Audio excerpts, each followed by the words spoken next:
1% болса да мүмкіндік бар ма сотқа баруға? Бару керек. Кейбір моменттерді біз ұтып шықтық. Компенсация жағынан алды ол. Өте философский сұрақ болды ғой бұл. Алаяқтарға аударылған ақша қайтарыла ма? Кредитті рәсімдетіп 4 миллионды аудартып жіберген. Соны айтады ғой жаңағы. Гипноз дейді. Бостан бос сөйлей берсеңіз сот сізге сенбейді. Сіз нақты дәлелмен келуіңіз керек. Ажыраспай-ақ ерлі зайыптылар да күйеуінен алимент ала алады деген естідік та, сол рас па? Қате пікірде бар да кейбір жігіттер. Мен жұмыс жасамасам, табысымды көрсетпесем, алимент төлемеймін деп ойлайды кейбіреу. Ажырасуда ең маңызды нәрсе даже сот процесі емес, эмоция қатты ойлайды да.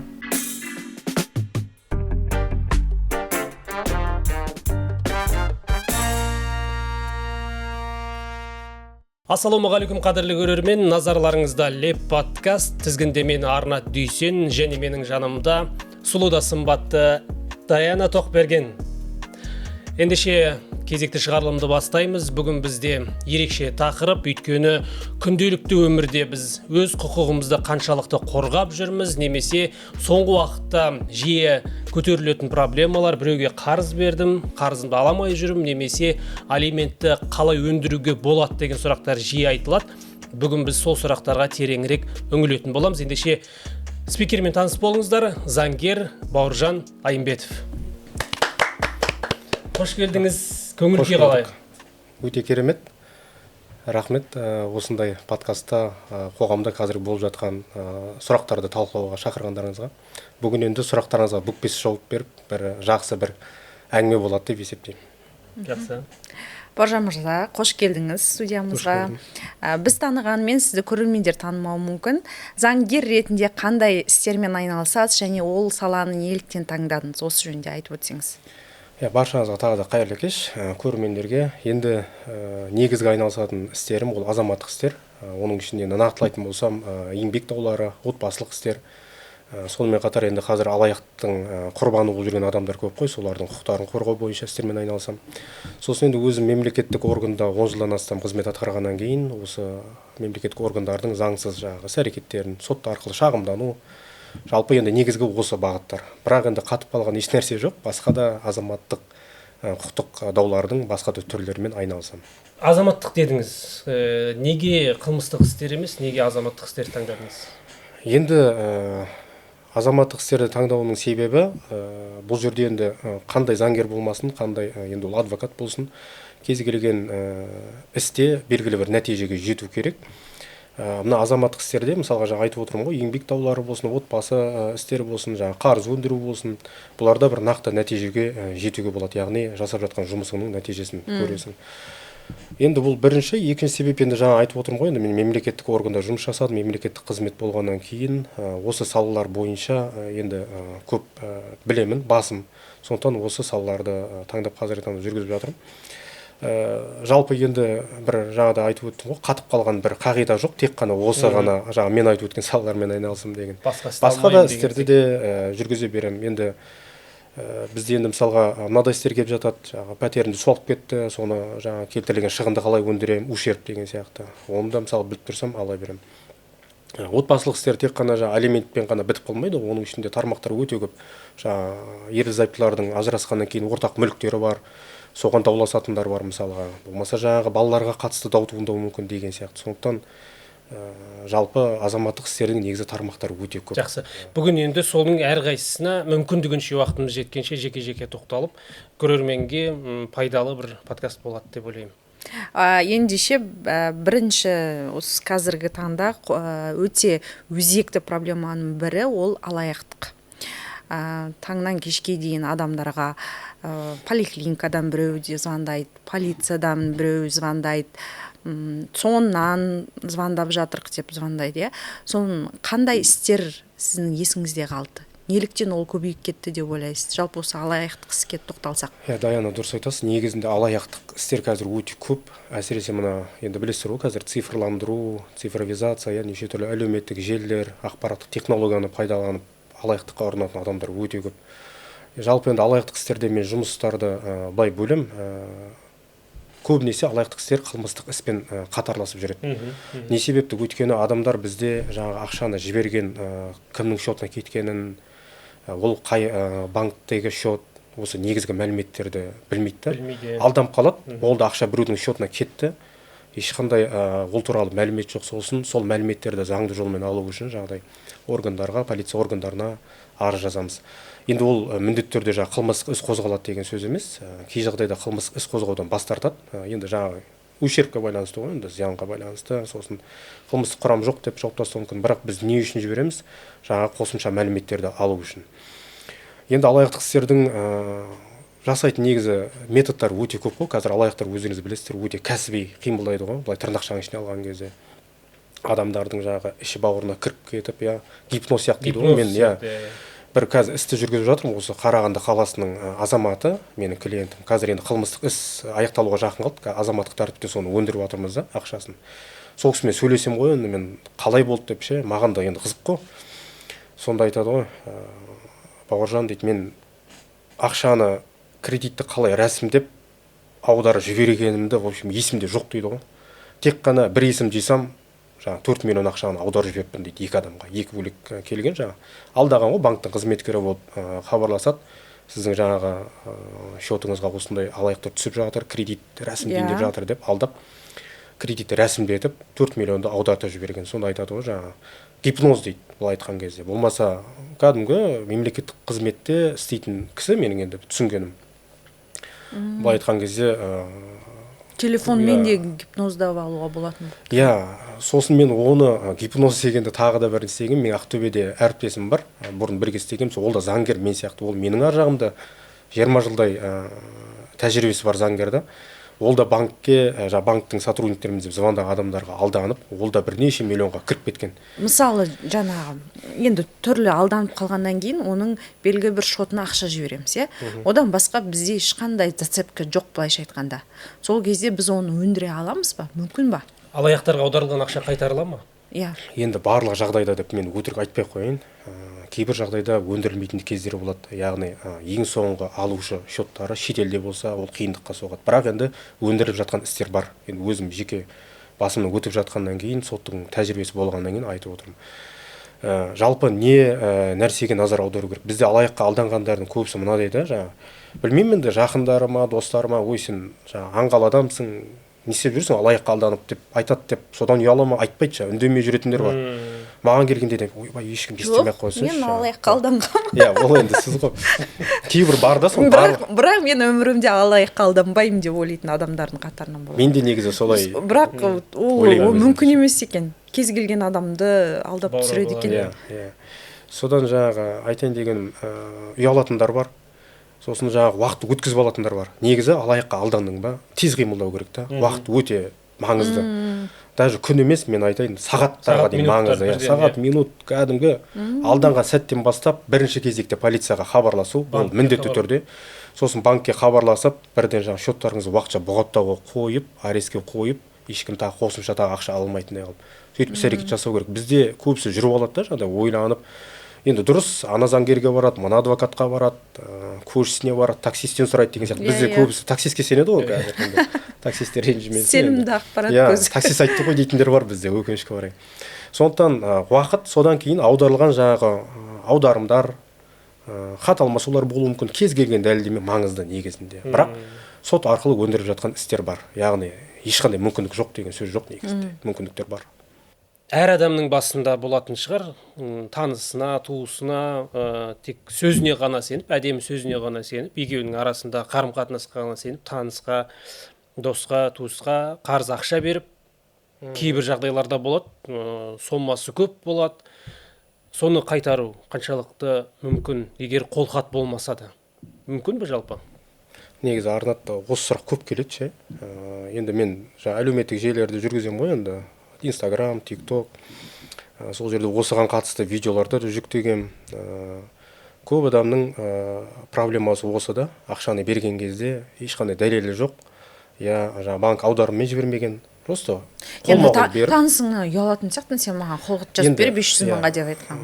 Содан кейін менталитет жағы бар ғой, енді бірақ бұл енді ол жағда бар, бірақ екінші жағынан қолхат алу деген ол екі жақтың да меніңше мүддесін қорғау сияқты. Оны берген адамға да ол қатысты, және де қарызды алған адамда, мысалға.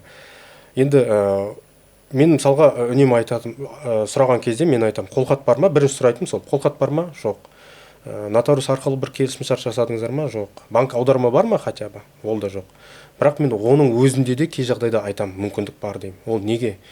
Осы туралы бір интернетке, әлеуметтік желіге жүктеп едім видео, соған көп адамдар пікір жазып жатыр да. Біреу, ой, жоқ, ол ешқандай дәлел болмаса өндіре алмайсың. Жоқ, ол кәдімгі сот практикасымен болған нәрсе. Қалай? Мысалға, сізге мысал біреу қарыз, бірақ ешқандай дәлел жоқ.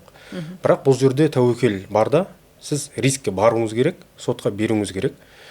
Сот процесін білесіздер, кәдімгі тараптар қатысады. Сіз сотқа берушісіз, талап қоюшы, және де жауапкер, жаңағы сізге қарыз адам. Сіз ойлайсыз ба, барлық адам сотқа келіп жаңағы керемет грамотно жауап береді деп? Жоқ, адамдардың барлығы сотқа келген кезде кейбір адамдар абдырап, не айтып, не қойған білмей, енді ол да етпен сүйектен жаралған адам ғой. Мойындап қою мүмкін. Менің өзімде жеке басымда сондай іс болды.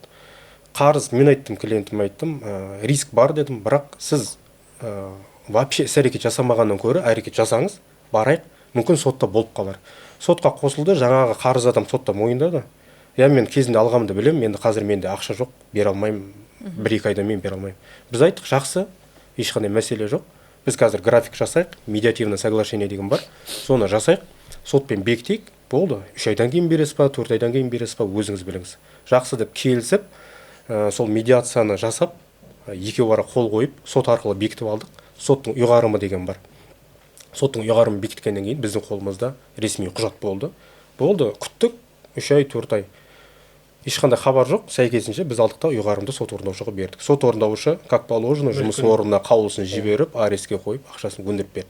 Бұл енді бір живой пример десе болатын шығар. Яғни оның қолында тіпті ешқандай дәлел болған жоқ. Бірақ жаңа адам сотқа барған кезде мойындап қойды. Мысалы, ондай да жағдай болуы мүмкін. Сондықтан мен адамгершілікке салынып. Всегда айтатым сол ғой, 1% болса да мүмкіндік бар ма сотқа баруға? Бару керек.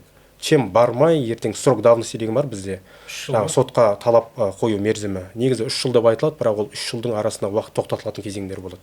Мысалға, сіз сол қарызды өндіру үшін бір іс-әрекет жасасаңыз, сол уақыт жаңағы 3 жылдық мерзімнің арасына кірмейді негізінде. Оны көбісі түсіне бермейді ғой, енді заңгер емес қой барлығы бірдей. Бізде алған күннен бастап есептейді, 3 жыл өтіп кетті ма, болды, менде мүмкіндік жоқ деп ойлайды да, олай емес ол.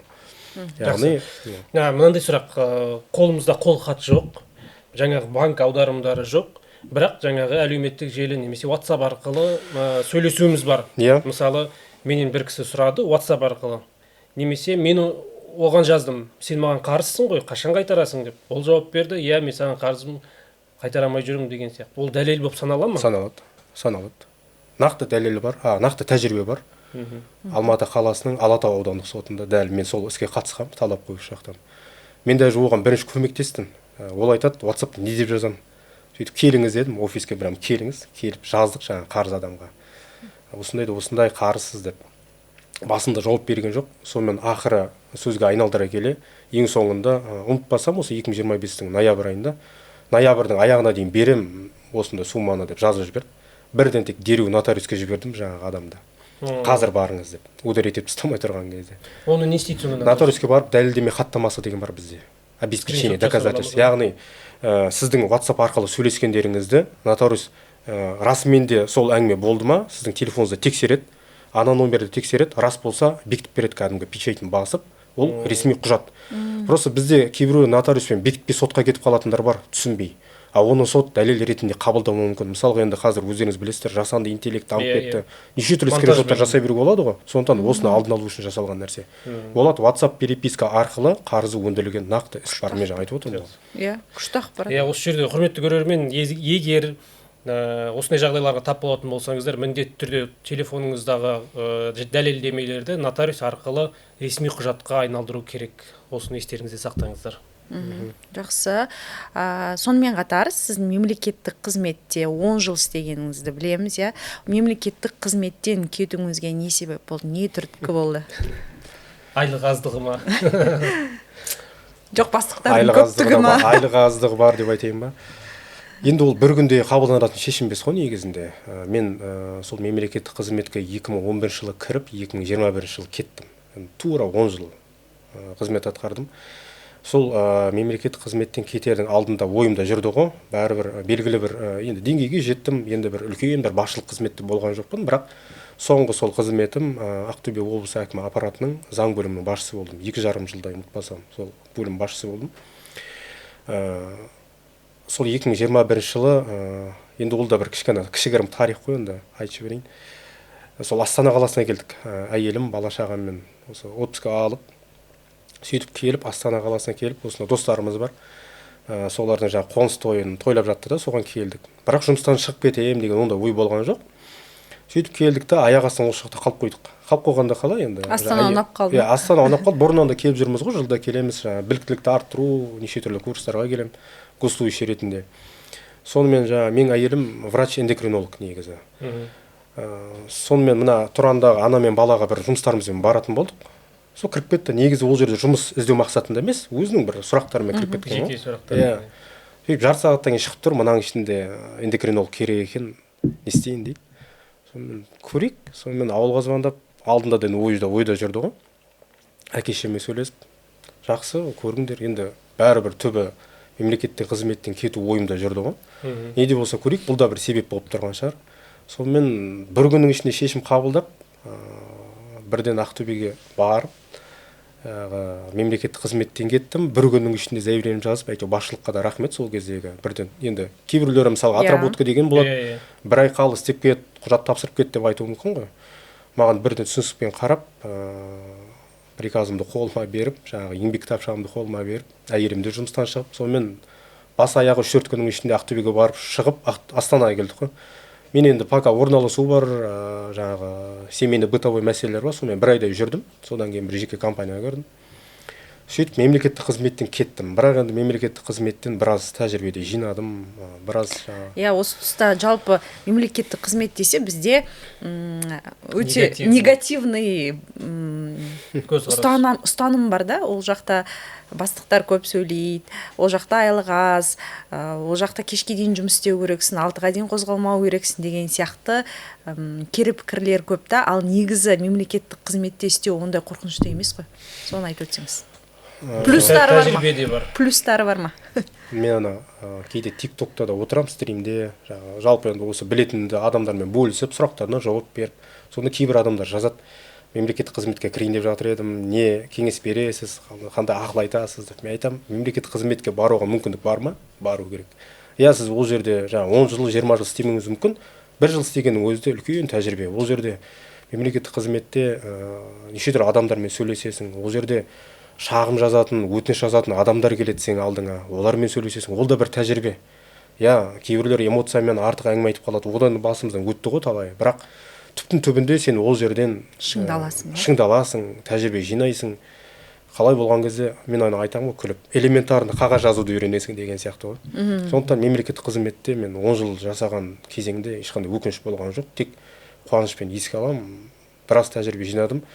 Әйтеуір ешқандай бір осы нәрсені бүлдіріп қойыпсың ғой деп, онда артық сөз естімеппін. Әйтеуір өзімнің, енді мен 10 жылдың ішінде тек қана бір мемлекеттік органда істеген жоқпын, бірнеше мемлекеттік органда істедім, қала әкімдігінде істедім, Алматы департаменттерде істедім, облыс әкім аппаратында істедім деген секілді. Бірақ еш жерден мен бір жаман сөз естіп, жұмысыма қатысты ондай болған жоқ. Бірақ енді жаңа айтып отырсыз ғой, кешке дейін қалу ондай бар енді. Мемлекеттік деген енді ат айтып тұр ғой, сен мемлекетке қызмет етіп отырсың ғой. Сен сағат 6 болды деп, енді әрине заң бойынша құқығың бар, бірақ меніңше морально сен ондайға бармайтын сияқтысың. Мен өзім мысалға жұмыс 7-ге дейін істейтін жұмысың бар ма? Мен мысалға салғыласқан жоқпын, қалып жүрдім. 8-ге дейін істейтін болса да қаласың. Ол өңірлерде сондай шығар, бірақ Астанада мемлекеттік қызметті егер өзінің жаңа 9-дан 7-ге дейін уақыты болса, 7-тен кеш қалып қалатын болса, жаңа қазір проксимен немен Face ID-мен есептейді. Сен артық жұмыс істеп жатсың. Төленеді. Сверхурочный деген бар ғой негізінде. Бірақ енді онымен салғаласқан жоқпыз біз кезінде. Астанада білмеймін, мен Астанада жұмыс жасаған жоқпын ғой, бірақ енді ұсыныстар болды ғой. Кел жұмыс жаса деп жаңа орталық органдар, министрліктер, агенттіктер деген сияқты. Бірақ Астанаға келген кезде уже менде бір нақты мақсат болды. Жеке заңгерлік қызметпен айналысам.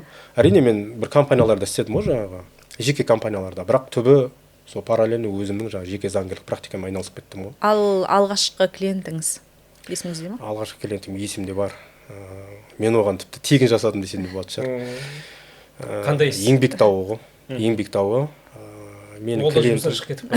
ол жұмыстан шыққанда ол жұмысқа тіпті кіргенде ешқандай еңбек шартын жасамаған, трудовой договор жасамаған, тек келісіммен жұмыс жасап жүрген, сөйтіп жүреді да жұмыста оқиға болады, қолын кесіп алады. Оның жұмысы немен байланысты екен, андай производство жұмыс қой, енді өндірістік жұмыс, қолда неше түрлі инструменттермен, станоктармен жұмыс жасайтын жұмыс екен.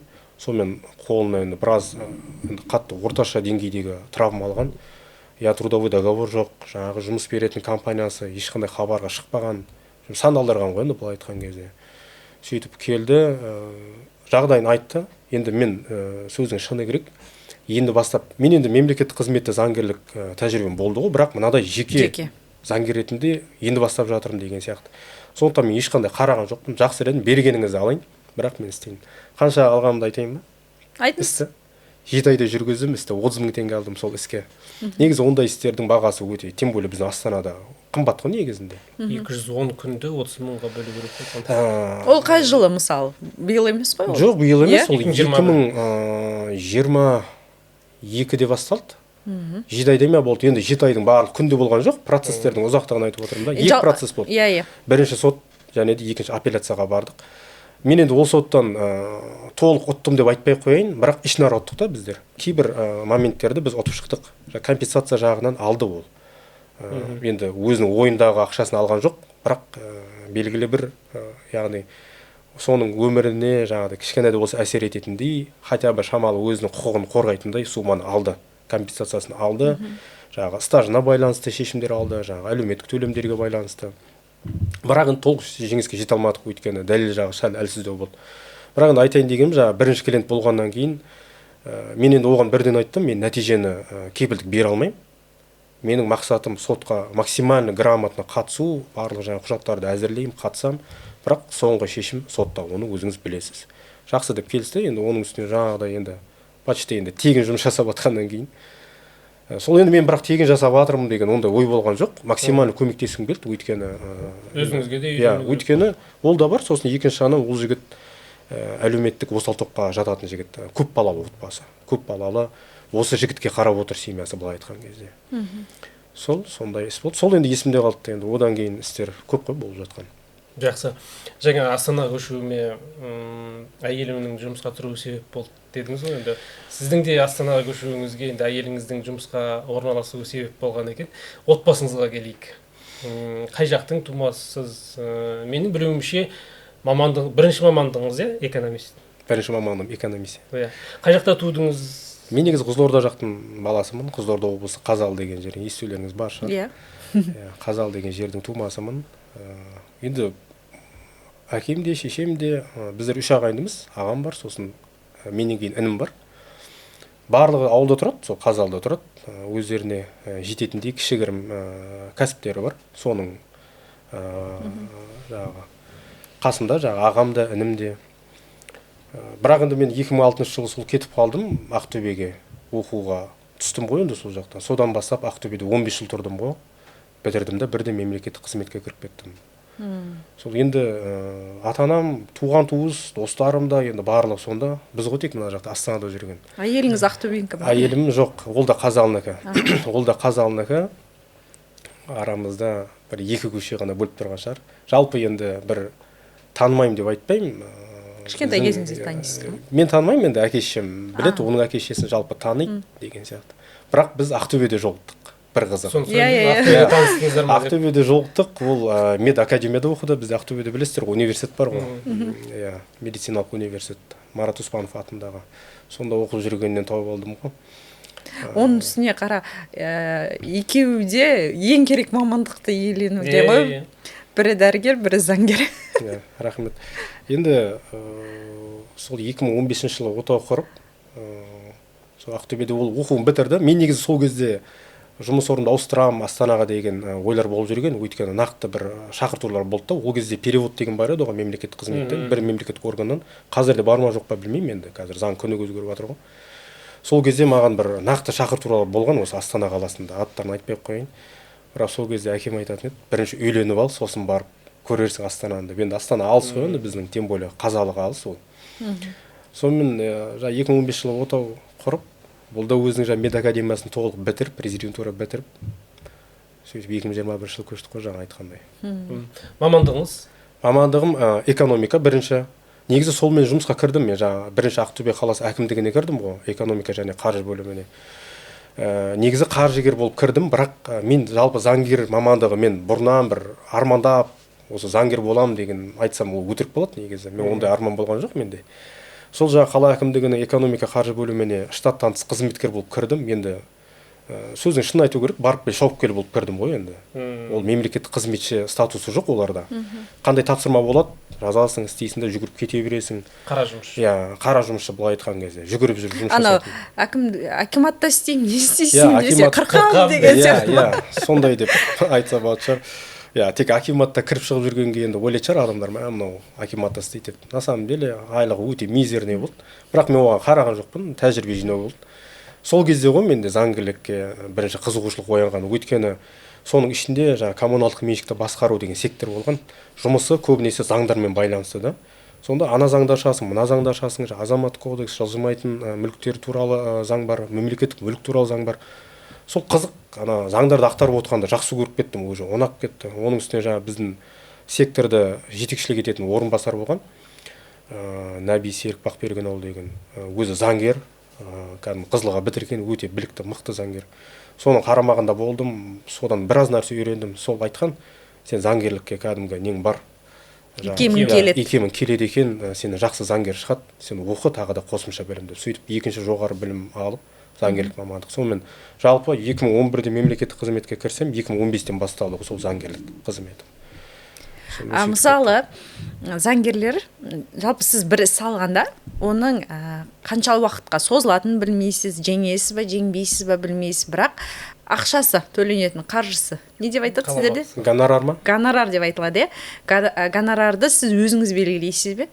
Мысалы, ол 6 ай болса да, 1 жыл болса да, осы сома деп, Гонорардың көлемі істің жаңа қиындығына, күрделілігіне байланысты. Оны сіз шешесіз. Оны мен шешемін. Мысалы, мен айтсам сізге, сіздің айтып жатқан сомаңыз көп сияқты. Жоқ, түсіңіз десем. бір қатып қалған баға жоқ. Келісуге болады. Келісуге болады әрине. Бұл енді қызмет қой. Мен бір тауар сатып жатсам, айтам, мынаның тауардың бағасы осыншама, бұл өзгермейді. 20% қосам болды деп бұл жерде. Бұл қызмет болғаннан кейін мен бірінші кеңес жүргізем. Консультация жүргізем, сөйлесем, оның құжаттарын қарайым, істің материалдарымен танысам. Содан кейін ғана барып мен жобасын айтам. Егер сотқа бармайтындай іс болса, сотқа дейін бітіп қалатын болса, әрине оның бағасы арзандау болады, енді қолжетімді деген сияқты. Егер сотқа баратындай, оның аржағында апелляция, кассация, ол бізде процестер ұзақ кетеді. Жаңа айтып отырмын ғой, 7-8 ай, 1 жылға дейін кететін істер бар, азаматтық істер. Олай болатын болса, әрине ол қымбаттай береді. Мен бірақ былай жасаймын, этапқа бөлем жұмыстарды. Мен айтам, бірден сізге қазір осыншама деп айтпай қойын, өйткені мен білмеймін. Мүмкін сіздің ісіңіз бірінші сотта бітіп қалатын шығар, мен білмеймін ғой. Сондықтан қазір осы бағаға келсек, егер одан кейін апелляцияға дейін жалғасатын болса, біз қосымша келісім жасап, соглашение.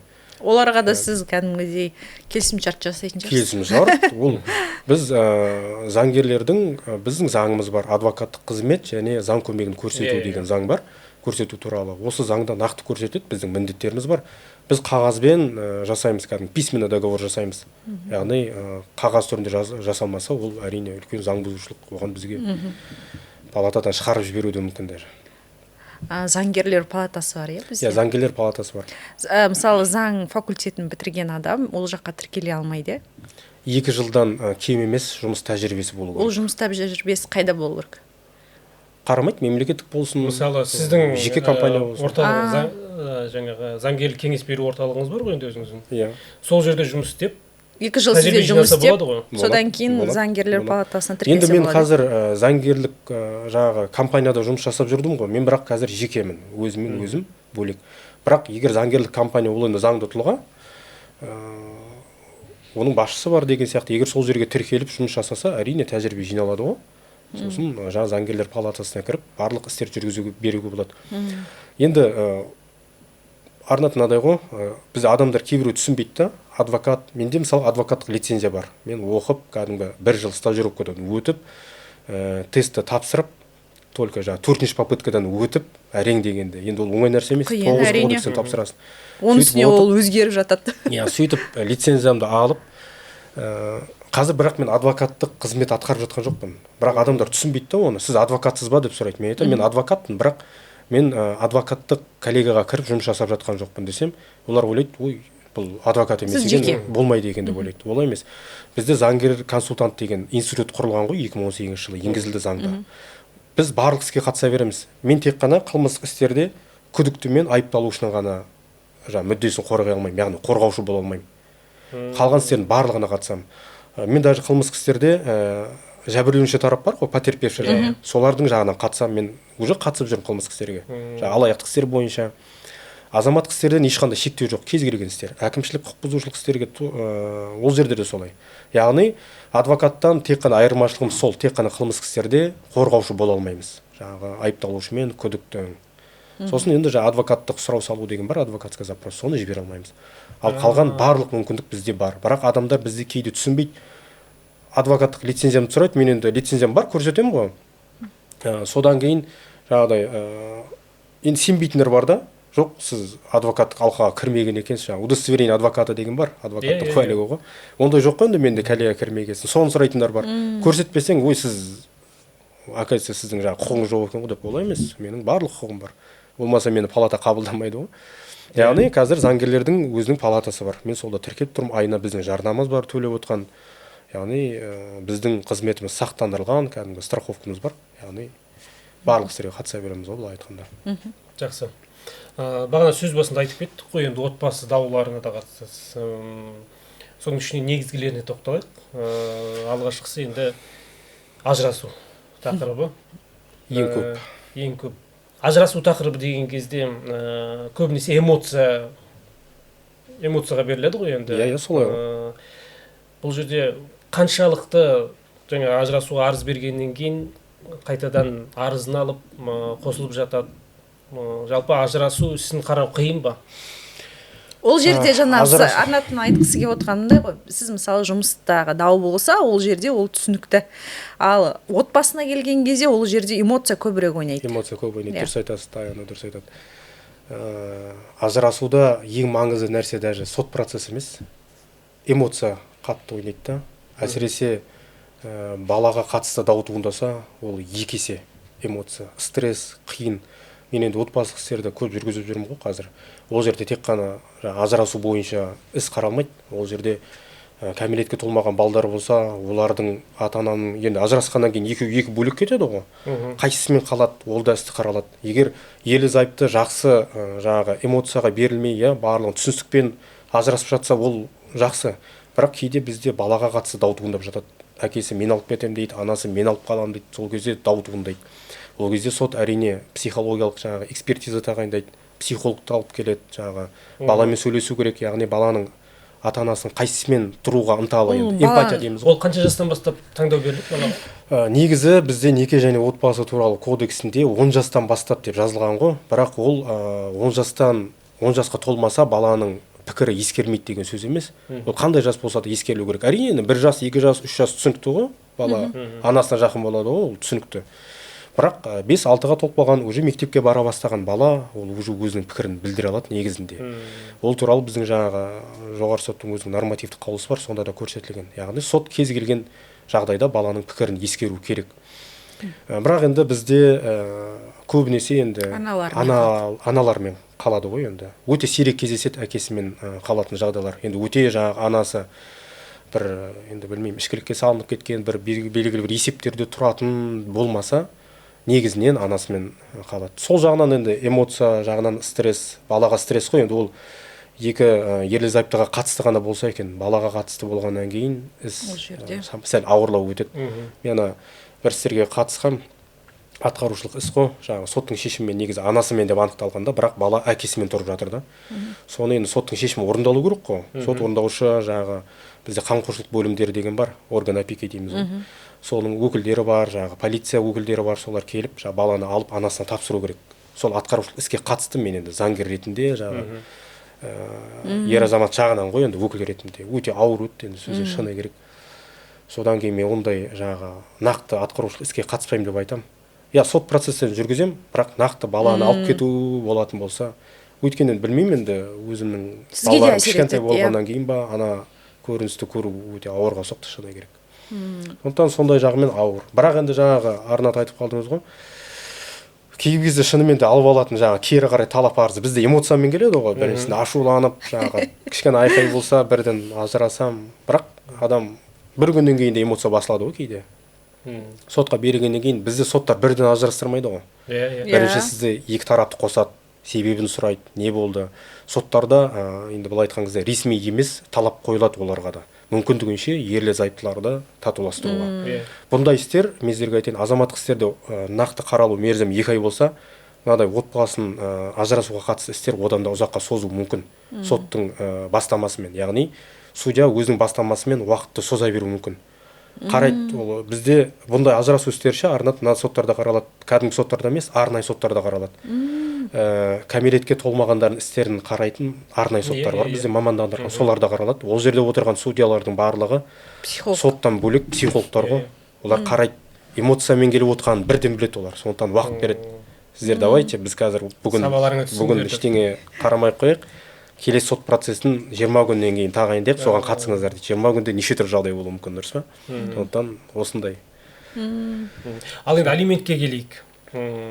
Ажырас екі жаққа кетті, бірақ жаңағы бір тарап, ата-аналардың бір тарабы балаға тағайындалатын алиментті төлемей жүр. Ондай жағдайда не істеу керек? Мысалы, жұмыссыз болса қанша төлеу керек? Жұмыс істеп жатыр. Жұмыссыз болса қанша деді алдында? 8500 ма? Жоқ, жұмыссыз болса 140 мың теңге төлеу керек. Жұмыссыз болса бізде жұмыссыз болса көп төлейді, жұмыс істесе. Жұмыссыз ретінде тіркелсе 8500 теңге төлейді деген рас па? Жұмыссыз ретінде тіркелсе жұмыссыздықтан бекітілген пособиясы бар ғой, содан есептеледі. Енді жұмыссыздыққа тіркелсе, статус алса, ондай әр адамда әртүрлі. Ол неге? Өйткені оның кезінде жұмыс жасап жүрген кезіндегі табысына байланысты. Мысалға ол алатын пособиясы 200 мың болуы мүмкін, 300 мың болуы мүмкін. Суммасына байланысты ғой алименттің мөлшері. Бізде алиментте нақты сумма бекітілмейді. Сот тек қана ай сайынғы табатын табыстың 4-тен 1 бөлігі, 3-тен 1 бөлігі, 2-ден 1 бөлігі деп бөліп береді. Бала санына байланысты. 1 бала болса 4-тен 1, 2 бала болса 3-тен 1 бөлігі, 3 және одан көп бала болса 2-ден 1 бөлігі, яғни 50% ғой енді. Солай бекітіп береді. Енді оның мөлшерін сот орындаушы анықтайды бізде. Сот орындаушы айналысады, қай жерде жұмыс жасайды, қандай табысы бар, соның бәрін анықтау керек.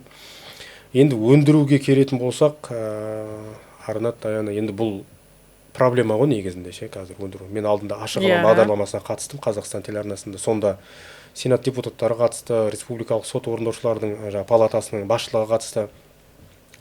Тіпті қазір бұл масштаб қатты болып кеткенінің қаттылығы сондай.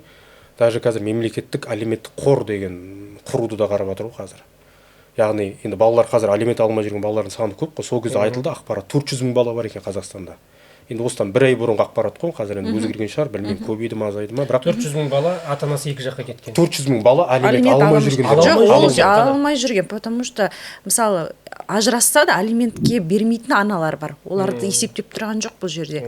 Алимент алмай жүргендер. Алмай жүргендер, сосын жалпы қарыздың көлемі алмай жүрген балалардың 18 миллиардқа жеткен, енді ол үлкен сумма ғой. Ол балалар дәл қазір сол ақшаға мұқтаж ғой, былай айтқан кезде. Сондықтан ертең ол 18-ге толып кеткеннен кейін ол алименттің уже оған қажет болмай қалуы да мүмкін. Сондықтан күші де жойыла ма? Күші жойылмайды, ол қарыз жинала береді. Қарыз болып тұрады, кезінде. Бірақ мемлекеттің айтып отырғаны, жалпы мына депутаттар көтеріп жатыр, енді Сенат депутаттары. Олардың айтып отырғандары, біз қазір сол қорды құрып, мемлекеттен белгілі бір ақшаны салайық та, қазір мына алимент алмай жүрген балдарға берейік. Сосын кейін мемлекет жаңағы борышкерлерден төлемей жүрген адамдардан өндірсін. Олар қазір төлемей жүр, мысалы, иә? Олар 10 жылдан кейін төлейді деген сөз емес қой. Төлемейтін адам ол төлемейді. Ешкім кепілдік бермейді, бірақ ең басты бұл жерде баланың құқығы бұзылып жатыр да, соны түсінбейді. Бала мысалға қазір сол алиментті алмаған себептен қосымша сабақ білім алмай қалуы мүмкін, дұрыс па? Денсаулығына байланысты, мысалға бізде енді балалардың енді бар ғой кейбір денсаулығында ақау болуы мүмкін. Алимент алмағаннан кейін, жағдай болмағаннан кейін оның анасы қосымша обследование жасата алмауы мүмкін деген сияқты сонда проблеманы, яғни дәл қазір керек мұқтаж балаға ол сен 18 жасқа ол толып кеткеннен кейін. жаңағы нені көбейтпей ма, мысалы екеуміз ажырасайық, мен мемлекеттен ақша аламын, сен маған алимент төлемей Енді қой соның деген барлық сияқты. Баяғыда үй алатын кезде солай әдейі арнайы барып өтірік ажырасып үй алғандар болды ғой, сол нәрсе болмай ма бұл жерде? Дұрыс айтасыз, енді ол да бар негізінде. Сол үшін қазір тәуекелдің барлығын салыстырып жатыр ғой. Бұл әлі бекітіліп қойған нәрсе емес. Бұл тек жалпы жоба ретінде қаралған. Бірақ бір несі, өкініштісі, біздің үкімет қарсы болған. Депутаттар көтеріп жатыр, қоғамдық ұйымдар көтеріп жатыр. Бірақ үкімет әзірге қарсы. Бізден уәкілетті орган әділет министрлігі ғой, жалпы атқарушылық іс бойынша. Бұған дейінгі құрылған қорлардың жұмыс істеп жатқанын білеміз ғой? Иә, сол тұрғыдан ғой енді. Білмеймін. Енді әркімнің өз ақиқаты бар. Мысалы, жаңағы депутаттардың көтеріп жатқан мәселесі жоқ емес, балалардың құқығын ойлап жатыр деген сияқты. Енді олар да жаңағы мен сияқты ертең ол үкіметке зиян. Көп қойылатын сұрақтар мынадай ғой.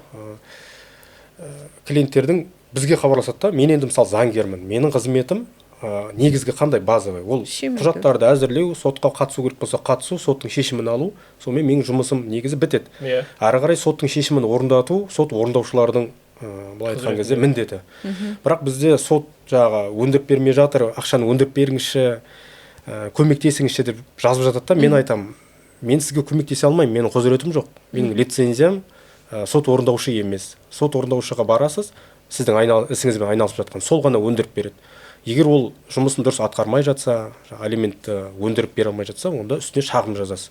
Бірақ жаңағы айтып отырсыз ғой, жұмыс жасамаса, бізде жұмыс жасамағандар үшін әдейі істеп қойған ғой, енді заңда бұл енді бір стимулировать ету үшін шығар адамды, жаңағыдай жұмыс жасасын деп. Жұмыс жасамағанның кесірі жаңағы ай сайынғы бізде орташа жалақы бар Қазақстанда, қазір ұмытпасам 460 или 470 мың. Содан есептеледі. Бізде енді кейбір алимент төлейтін, бізде енді в основном алимент төлейтін ер азаматтар ғой.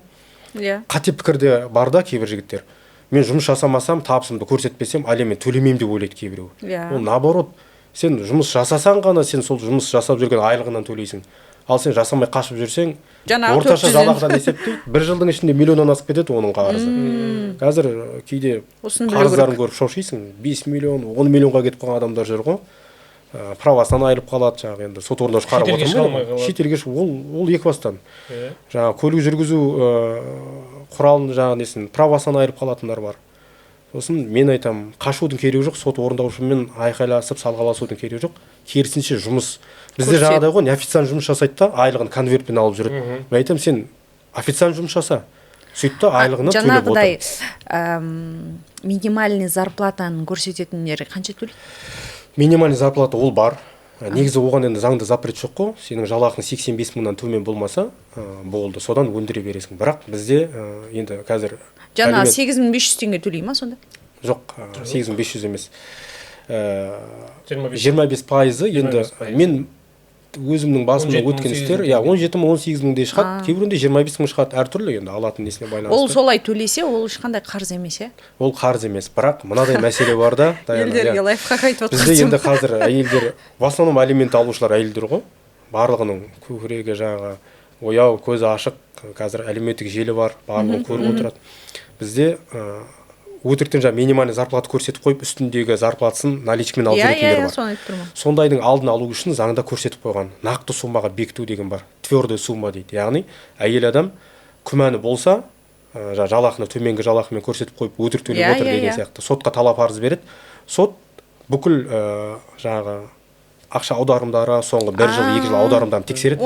Бізде қазір қанша наличка дегенмен бәрібір аударымдар өтеді ғой. Каспий болсын, народный болсын. Сол кезде бірден көрінеді. Ақша айналымы. Зарплатасы 85 мың, бірақ Каспийінде 2 миллион, 3 миллион оборот өткен. Сот бірден біледі, оның өтірік жасырып жүрген. Сөйтеді да алименттің мөлшерін көбейтіп береді. Айына 80 мыңға, 90 мың, МРП-мен бекітіп береді. Күшті. Ондай шешімі бар. Яғни бұл жерде ешқандай мүмкіндік жоқ деген сөз емес. Әйелдер қазір барлығын біледі негізі. Әлеуметтік желілер арқылы. Дұрыс. Алимент бойынша, алимент тек қана ажырасқаннан кейін ғана өндіріледі ме? Мысалы мынандай бар, ажыраспай-ақ ерлі зайыптылар да күйеуінен алимент ала алады деген естідік та, сол рас па? Әрине рас. Алимент алу үшін тек қана сотпен ажырасу деген сөз жоқ. Мен сізге бір қызықты айтайын, тіпті бір үйде тұрып жатқан ерлі зайыптыларда алимент өндіріп жатқандар бар. Яғни алимент ол ата-ананың баланың алдындағы міндеті. Егер әйел адам мысалға әкесі жаңағыдай ешқандай балаларға ақша бермейтін болып ондай жағдайлар бар. Алиментті өндіруге сотқа берсе, соттың бұйрығы 5 жұмыс күнінің ішінде шығады да ол өндіріле береді. Ол сот қарап жатпайды. Олар ажырасайын деп жатыр ма, бір үйде тұра ма, тұрмай ма. Сондықтан алиментті өндіру үшін ажырасу қажет деген ондай талап жоқ заңда. Ер азаматпен тұрып жатқан балалар, анасы алимент төлеп жатқандар бар. Яғни басқа некеге шығып кеткен, енді ол менің басымнан өтіп жатқан тәжірибе болған айтып жатқаным ғой. Басқа некеге шығып кетіп, бірақ балалар әкесімен қалып, әкесі содан алимент өндіріп жатқан ондай бар. Сондықтан тек қана ер азамат алимент төлейді деген сөз жоқ заңда. Жаңа сот орындаушы дедік, иә? Бұл сұрақ енді алиментке қатысы жоқ, негізінен әкімшілік істерге қатысты. Әкімшілік істерді жүргізесіз ғой? Иә, әкімшілік құқық бұзушылық істері, сосын бізде АППК деген бар қазір, 2021 жылы шыққан біздің елге үлкен жаңалық алып келген кодекс қой енді. Әкімшілік рәсімдік процесс кодекс. Бұрын қазір енді мемлекеттік органдардың, бүкіл сот орындаушылардың барлық іс-әрекеттерін осы кодекс арқылы шағымданымыз. Осы да істерді, осы заң бойынша да кодекс бойынша жұмыс. Жаңа алаяқ туралы айттық, басқасын айттық, мысалы, әкімшілік істер аяқсыз қалып жатады. Бір алаяққа алданған адам 500 мың теңге, миллион теңге арасында ақшаны алып қайтармай қояды. Сотқа жүгінеді, сіздердің кеңестеріңізді алады, сіздер арқылы сотта жеңіп, соттың шешімі шығады, қайтарсын деп. Анау айтады, мен қайтарам дейді. Ол қайтармайды. Қалады дейсің ба? Иә, сот орындаушыға кетеді. Содан кейін барып сот орындаушы оның суммасына қарайды да, жақсы дейді. Кейде сондай істер жабылып қалып жатады. Жоқ, жабылып қалады дегенде аяқсыз қалады. Аяқсыз қалады. Әкімшілік, ол әкімшілікке жатпайды, ол атқарушылық іс жүргізу. Атқарушылық іс жүргізу. Енді ондай проблема бар негізінде. Соттың шешімі шыққаны ол бір мәселе, бірақ соттың шешімін орындауы бар. Жаңағыдай ғой, енді бізде борышкерлер бар, шынымен де соттың шешімін орындамай жүреді. Вообще ештеңе төлемейді. Сен оған бірнеше ай бойы сотқа қатысып, дәлелдерді ұсынып, бұл айтқан кезде терлеп, тепшіп, бүкіл стресске түсіп, соттың шешімін аласың, ал ол барады соттың шешімін орындамай жүре береді. Ондай істер бар менде болып жатқан. Енді аяқсыз қалады деген, білмеймін енді, бір сот орындаушы дұрыс жұмыс жасамаса, оны басқа сот орындаушыға бергізуге болады, бірақ ол аяқсыз қалмау керек түбі. Соттың заңды күшіне енген шешімдерін орындамаған үшін жауапкершілік қаралған негізі, әкімшілікте, қылмыстықта. Бірақ бізде барлығы айналып келген кезде сол сот орындаушылардың әрекетіне байланысты ғой. Ол да бар. Өйткені бізде енді сөздің шынын айтайық, мысалға сот орындаушының алатын үстіндегі пайыз комиссиясы бар, дұрыс па? Өзің атқарған іс үшін. Егер өндірілетін сумма аз болса, сот орындаушылардың ол іспен айналысуға аса ниеті де бола бермейді, өйткені одан көретін пайызы өте аз. Егер қарыздың көлемі 10 миллион, 20 миллион, 30 миллион болса, ол жатпай тұрмай айналысады. Неге? Өйткені ол орындалса, оның үстіндегі алатын пайызы сәйкесінше жоғары. Енді ол менің жеке пікірім, әрине. Бұл енді эфирде сот орындаушылар көрсе айтып жүрер, бұл енді менің жеке пікірім. Ал біз айта аламыз ба, сотта тек қана ақиқат жеңеді деп? Өте философский сұрақ болды ғой бұл. Сізге жалпы? Мен былай айтатын едім. Дәлелденген ақиқат жеңеді деп. Ол ақиқат сіз айта беруіңіз мүмкін, 1000 жерден сотқа барып, менікі дұрыс қой, менікі заңды деп бостан-бос сөйлей берсеңіз, сот сізге сенбейді. Сіз нақты дәлелмен келуіңіз керек, дұрыс па? Сондықтан мен әрқашанда клиенттерге айтқан кезде айтам, барлығы дәлелге байланысты деп. Сондықтан енді заңгердің негізгі мақсаты да сол ғой, клиенттің айтып отырған менікі заңды, менікі дұрыс деп отырғандығын заңды жолға, яғни заңды дәлелге, ақиқатқа айналдыру ғой.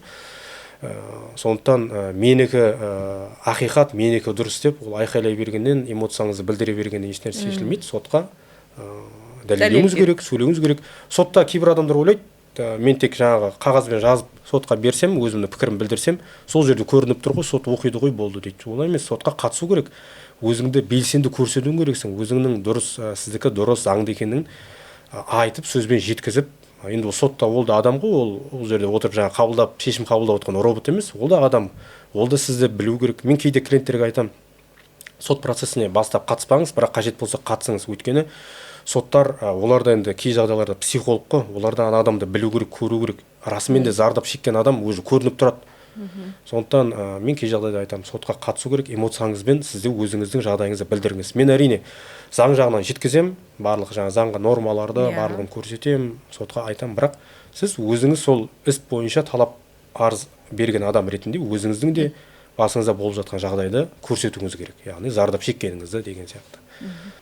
Мысалы, сіз мемлекеттік қызмет болсын, осы жеке істерде болсын, талай адаммен кездестіңіз, талай адаммен сұхбаттастыңыз, қателік басқан, одан бір сабақ алған деген сияқты. Жалпы өзіңіздің жеке басыңызда осы уақытқа дейін өмірде қандай сабақ алдыңыз?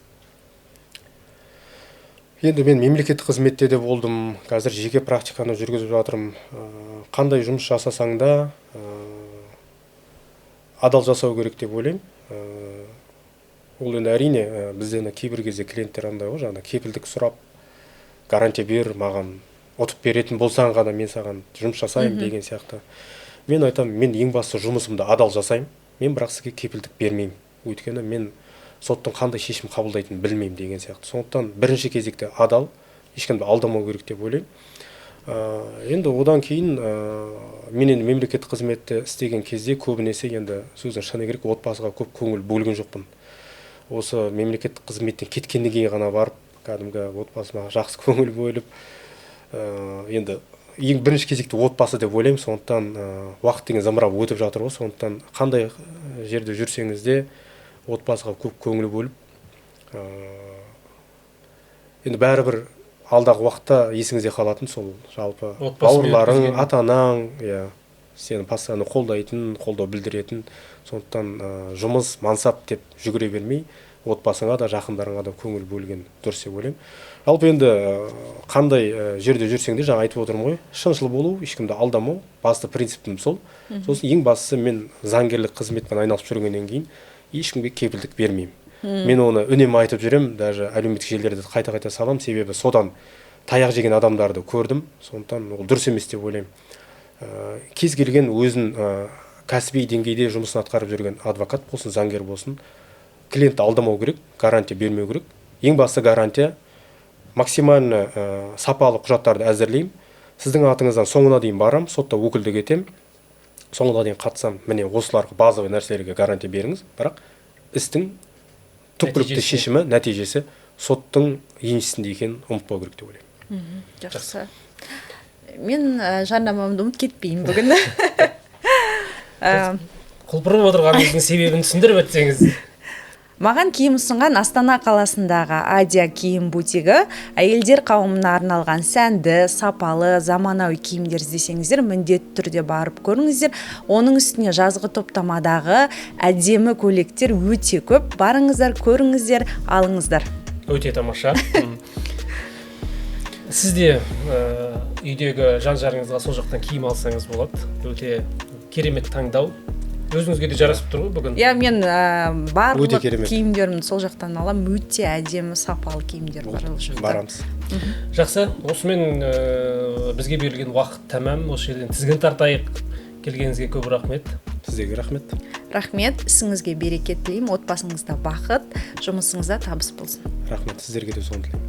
Құрметті көрермен, осымен кезекті шығарылым өз мәресіне жетті. Егер көкейіңізде жүрген заңгерлік кеңеске қатысты немесе басқа да құқығымды қорғау керекпін деген сұрақтар болатын болса, Бауыржан Айымбетовке хабарлассаңыздар болады. Инстаграм осы жерде экранға шығып тұр. Қайта қауышқанша дейміз. Аман, сау болыңыздар.